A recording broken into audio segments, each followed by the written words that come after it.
Bem-vindos à primeira aula do nosso bloco de atualização profissional em sonolência excessiva diurna.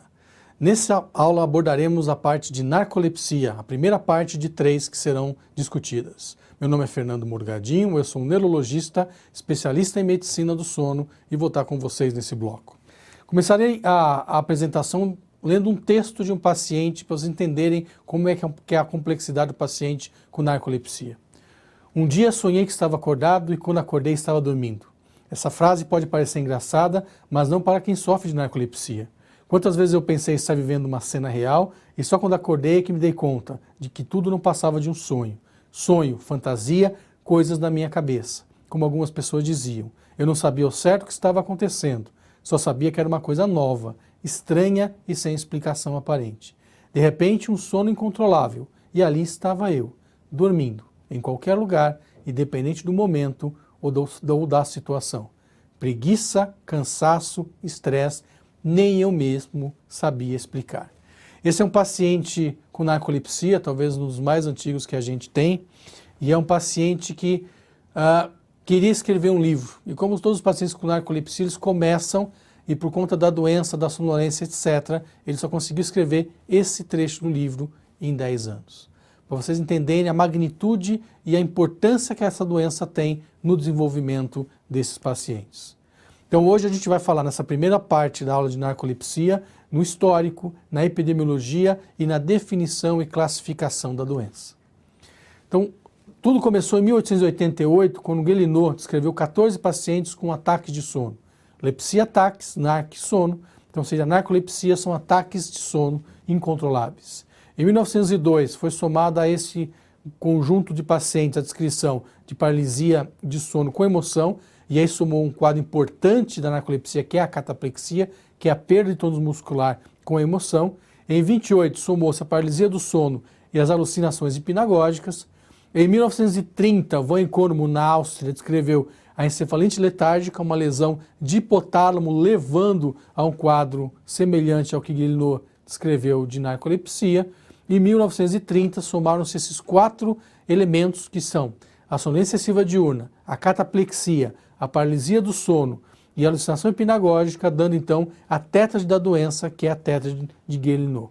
Em 1950, com a descoberta do sono REM, um grande passo em relação ao entendimento da doença foi dado e a gente começou então a entender um pouco melhor o mecanismo dessa doença. Como é que funciona a narcolepsia, então? Como é que é a prevalência da narcolepsia? A narcolepsia tem uma prevalência em torno de 1 a 4 mil pessoas normais da população geral. Pode estar mais prevalente em algumas populações, como por exemplo nos japoneses, nos judeus. Não tem prevalência de sexo, ou seja, ambos os sexos têm a mesma prevalência. O início dos sintomas é no final da adolescência, início da idade adulta. 10% dos casos podem estar em crianças e o impacto social, como eu disse para o nosso paciente, é um impacto que pode ser brutal e muito importante. O que é a sonolência excessiva diurna, gente? Não é você dormir em frente ao Jornal Nacional. É o William Bonner ou alguém que está apresentando o jornal dormir em frente a você. Então, quando você tem um ataque de sono, que é num momento que realmente não deve acontecer, é que eu estou falando de um quadro de sonolência excessiva diurna. Não quando você está cansado e você acaba adormecendo numa situação que é mais favorável. Quando você imagina a cataplexia, a gente falou que isso surgiu no início do século passado, a descrição. O que é uma cataplexia? Se você olhar bem a figura com detalhe, você vê que a cataplexia é a perda da força muscular, que pode ser segmentar, ou seja, mandíbula, ou braço, ou perna, ou pode ser uma perda global desse tônus muscular, que se desenvolve lentamente, em torno de segundos, e que pode durar até 1 a 2 minutos. O que é muito importante na cataplexia, os pacientes não perdem a parte de consciência, eles mantêm-se acordados apesar de não se conseguirem mexer.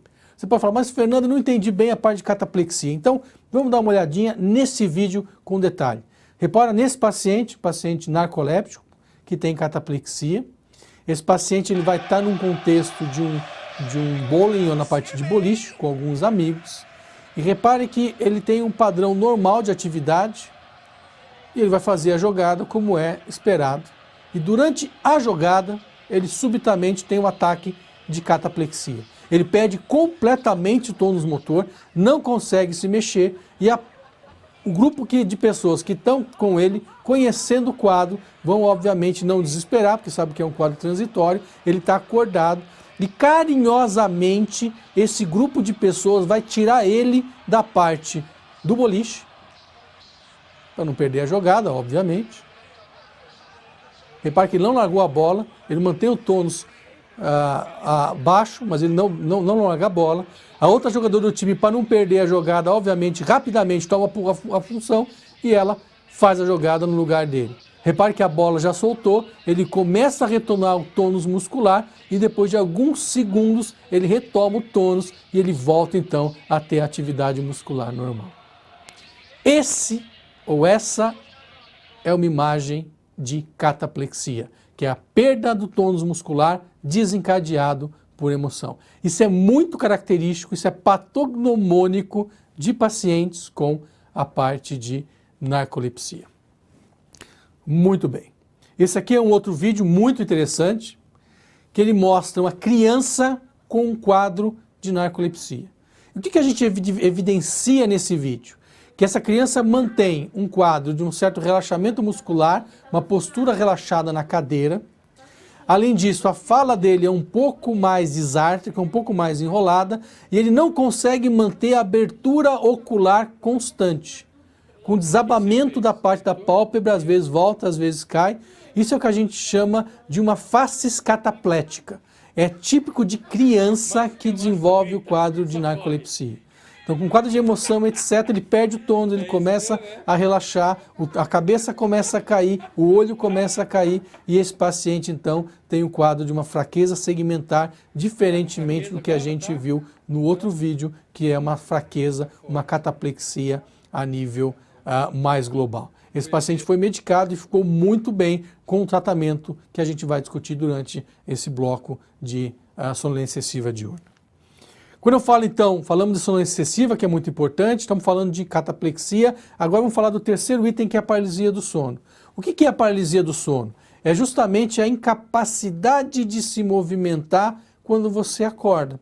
Você acorda, sabe que acordou, consegue ter essa percepção, mas você não consegue mexer nem a parte do tronco, nem a parte dos membros. Isso pode durar segundos a minutos, isso pode ter relação, como a gente já discutiu em outros blocos, com uma parassonia do REM, por exemplo, mas é muito prevalente nos pacientes com narcolepsia. Além da paralisia do sono, soma-se o quarto elemento, que é a alucinação. As alucinações ocorrem muito comumente nos pacientes com narcolepsia.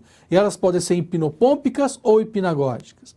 Hipnopômpicas quando eu estou saindo do sono, estou dormindo e eu vou sair do sono. E são hipnagógicas quando eu estou acordado e estou entrando no sono. E como é que são essas alucinações? Elas são basicamente visuais. Seja com um quadro de um bicho, alguma coisa estranha, uma pessoa que está do lado, mas também podem ser somatosensitivos. Uma sensação de estar voando, alguém encostando em você. Então essas sensações ou essas alucinações têm esse padrão e são muito prevalentes nos pacientes com narcolepsia, principalmente na fase inicial da doença, na parte ou na idade de adolescentes. Quando eu olho, além desses 4 fatores que foram descritos pelo Guilleneau, em 1888, somaram no último século, para a gente saber, na última década, na classificação 2 americana, somou-se esses 4 elementos, que são sonolência excessiva diurna, cataplexia, paralisia do sono e alucinação, a fragmentação do sono. Se sabe hoje que o paciente com narcolepsia, ele tem um sono muito mais fragmentado, é um sono muito mais picado, e que faz com que esse paciente tenha uma queixa importante desse sono. O que se sabe hoje é que a narcolepsia tem uma relação e um problema com essa transição sono-vigília que potencializa, então, o desenvolvimento dessa fragmentação do sono. Segundo os critérios internacionais americanos de sono, a gente hoje tem uma classificação que é dada e que mudou um pouquinho em relação à classificação antiga de narcolepsia. Então, vamos lá. Como é que funciona na nossa experiência clínica, no nosso ambulatório? 70% da literatura mundial tem cataplexia dos narcolépticos. A gente tem uma experiência de 65%. Alucinações hipnagógicas, na nossa experiência, dá um pouquinho maior, 45%. Paralisia do sono foi bem maior, 35%. E quando se soma a sonolência, cataplexia, alucinação e paralisia do sono, estamos falando aí que é a tetra de em torno de 8 a 10%, 8% na nossa população. Quando eu falo em narcolepsia a partir do mês retrasado, no meio de 2014, estamos falando agora de narcolepsia do tipo 1 e narcolepsia do tipo 2. A narcolepsia do tipo 1 você tem que ter o critério A e B, sendo que o critério A, o paciente tem que ter ataques de sono irresistíveis por pelo menos 3 meses antes da consulta. Esses ataques de sono podem ser bem evidenciados ou lapsos de memória durante o dia que indicam indiretamente ataques de sono. Isso frequente nos últimos 3 meses.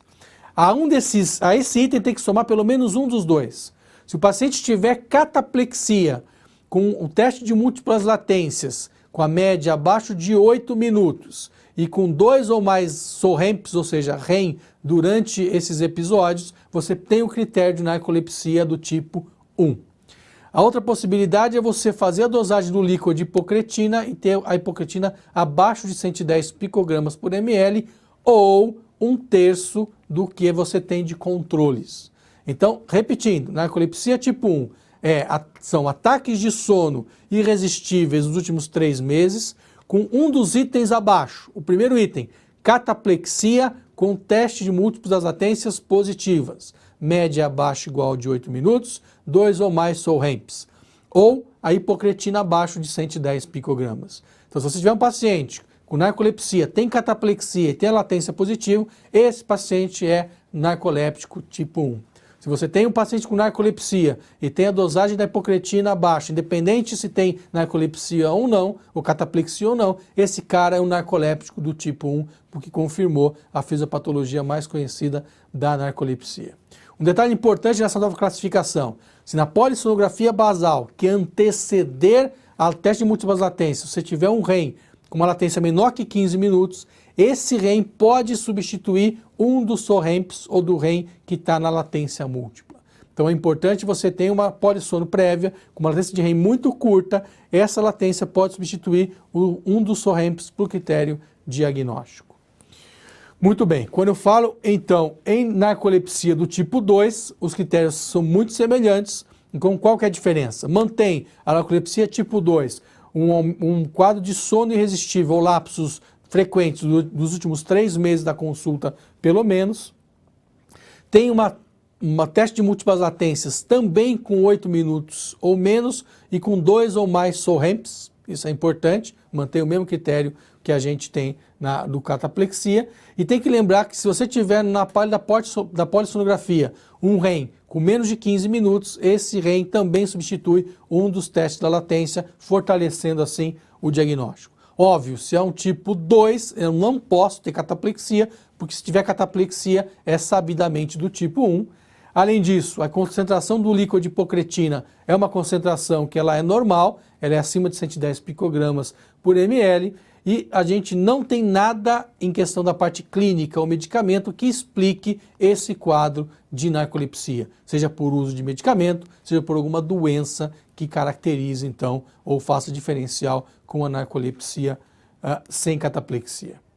Então, o que eu queria chamar a atenção dos senhores é que narcolepsia é uma doença que é pouco frequente, mas está ao nosso redor. A gente só faz o diagnóstico de narcolepsia se a gente conhecer a doença. E é nossa obrigação, como profissional de saúde que se interessa, que faz medicina do sono, em desenvolver e captar, identificar esses pacientes para o melhor tratamento que a gente vai ver nas aulas subsequentes desse bloco. Espero você na segunda aula de narcolepsia do bloco de sonolência excessiva diurna.